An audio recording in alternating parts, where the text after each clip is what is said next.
क्या आपने mutual fund में इन्वेस्टमेंट किया है? तो आप जान लीजिए आपसे सरकार कितना हिस्सा लेगी, यानी आपको टैक्स कितना देना होगा। इसलिए टैक्स की प्लानिंग सबसे ज़रूरी है। म्यूचुअल फंड पर टैक्स का गणित बिल्कुल सीधा है, जो सिर्फ इस बात पर निर्भर करता है कि आपका फंड का प्रकार क्या है और आप म्यूचुअल फंड को कितने समय तक होल्ड करते हैं, यानी आपकी पीरियड ऑफ होल्डिंग क्या है। अगर आप इसे समझ गए हैं तो आपको टैक्स की प्लानिंग करना बहुत ही आसान हो जाएगा।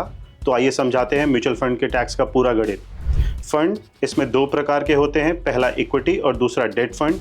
सबसे पहले बात इक्विटी फंड की करते हैं, जिसमें 65% से ज़्यादा पैसा शेयरों में लगा होता है और अगर आप इन्हें 12 महीने से पहले बेचते हैं तो इस लाभ पर आपको short term capital gain tax देना होगा, जिस पर टैक्स की रेट 20% है।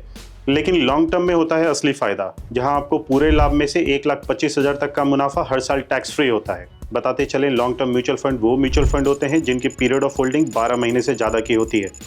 अगर आप 1,25,000 रुपये से ज़्यादा का प्रॉफिट कमाते हैं तो आपको सिर्फ 12.5% का टैक्स रेट देना होगा long term capital gain tax पर।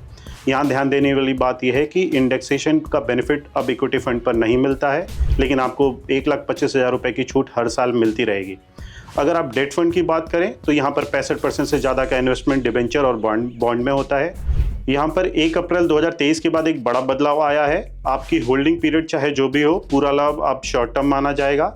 इस लाभ को आपकी कुल इनकम में जोड़ दिया जाएगा और आपके इनकम टैक्स स्लैब रेट के हिसाब से ही टैक्स देना होगा। यानी अगर आप 30% की स्लैब में आते हैं तो आपका टैक्स रेट भी 30% ही होगा। और म्यूचुअल फंड पे मिलने वाला डिविडेंड भी आपकी रेगुलर इनकम मानी जाती है और उस पर भी स्लैब रेट के अनुसार ही आपको टैक्स देना होगा। और अगर आपको नुकसान हुआ है म्यूचुअल फंड बेचने पर तो आपको सेट ऑफ और कैरी फॉरवर्ड का बेनिफिट भी मिलता है, बस आपको समय से ITR भरना होगा। तो समझदारी इसी में है कि निवेश से पहले पता करें आपका फंड इक्विटी है या डेट, और टैक्स की तैयारी रखें।